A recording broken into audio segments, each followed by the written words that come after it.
राजस्थान में 7 सीटों पर उपचुनावों को लेकर आज से नामांकन प्रक्रिया शुरू हो चुकी है और इस बीच हनुमान बेनीवाल और राजकुमार रोध की पार्टी ने कांग्रेस की टेंशन को बढ़ा दिया है।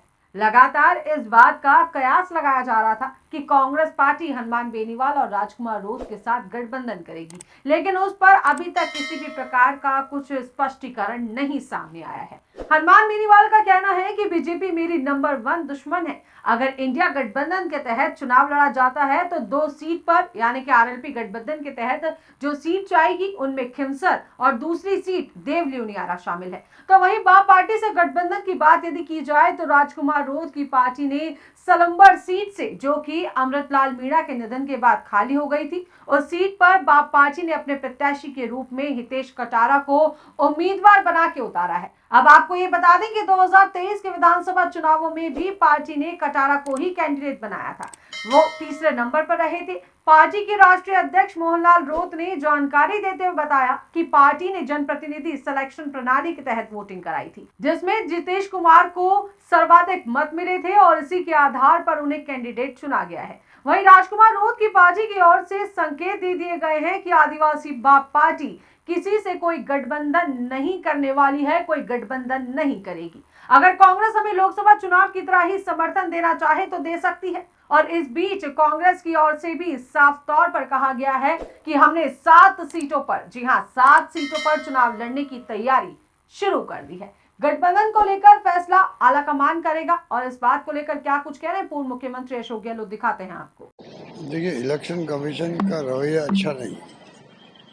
जिस रूप में महाराष्ट्र के अंदर आप परिणाम आएंगे, उसके बाद में 26 तारीख को लास्ट डे है असेंबली का। इसका मतलब है कि शाम को परिणाम आएंगे, 2 दिन मिलेंगे। ये आज तक इतिहास में कभी नहीं होगा।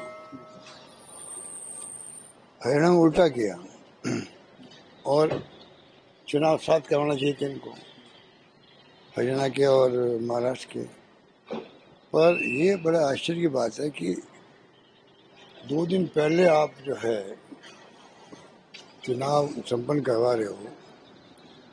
चुनाव काउंटिंग भी होती है, कई बार काउंटिंग भी होती है, कोई शिकायत भी करता, मान लो ग्रीवेंसेज बताते हैं, दूर होती ग्रीवेंसेज, चुनाव आयोग भी जाते लोग। तो ये अपना आप में एक इंडिकेट करता है कि चुनाव आयोग का रवैया अच्छा नहीं है। चलिए सर, ये तो हुई तारीखों की बात। अब वर्तमान परिदृश्य में हरियाणा के जो परिणाम हैं, तो देखते हुए राजस्थान में जो चुनाव है, इन पे क्या रणनीति रहेगी और क्या? ये तो प्रदेश कांग्रेस कमेटी और नेता प्रतिपक्ष जूली साहब, दोतासा जी सब मिलकर लगे हुए हैं। हम सब साथ दे रहे हैं उनको। आज ही मैंने बात की है सबसे।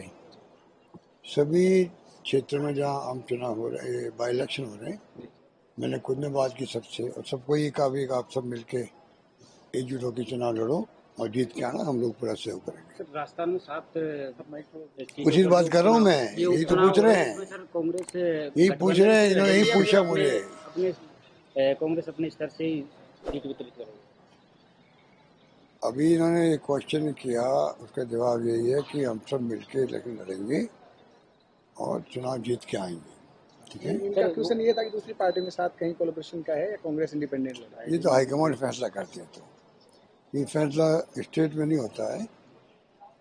दोतासा जी, मेरी अभी बात हुई 4-5 दिन पहले ही, तो उनका ये कहना था कि वो हाईकमांड में तय होगा अभी क्या करना चाहिए। अब सर, अभी जा रहे हैं हरियाणा और देश के दूसरे क्षेत्रों में, वो तो चुनाव के बाद होता ही है, नेता प्रतिपक्ष के चुनाव होता है। तो महाराष्ट्र की भी आपको जिम्मेवारी मिली है, क्या लगता है हरियाणा के चुनाव का जो रिजल्ट रहा उसका महाराष्ट्र के चुनाव पर क्या असर रहेगा, या कांग्रेस के कार्यकर्ताओं का जो मनोबल है उसकी क्या? वो मनोबल कांग्रेस कार्यकर्ता बहुत समझदार होता है, समझ जाता है कि हरियाणा के अंदर कोई परिस्थिति ऐसी बनी होगी।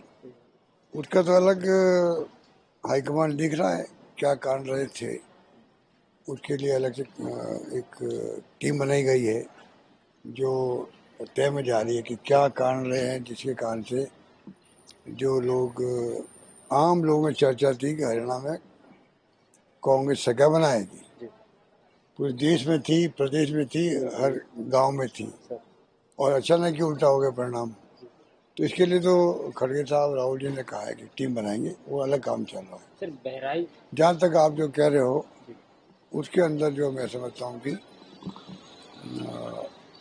वहाँ पे आप देखेंगे कि कोई फर्क नहीं पड़ेगा, लोग समझ जाते हैं। हाँ, एक बार जब परिणाम आते हैं तो एक बार लोग लगता है क्या हो गया। तो वहीं बीजेपी ने 7 सीटों पर पूरी तरीके से प्रत्याशियों को लेकर लगभग प्रत्याशी फाइनल कर दिए हैं।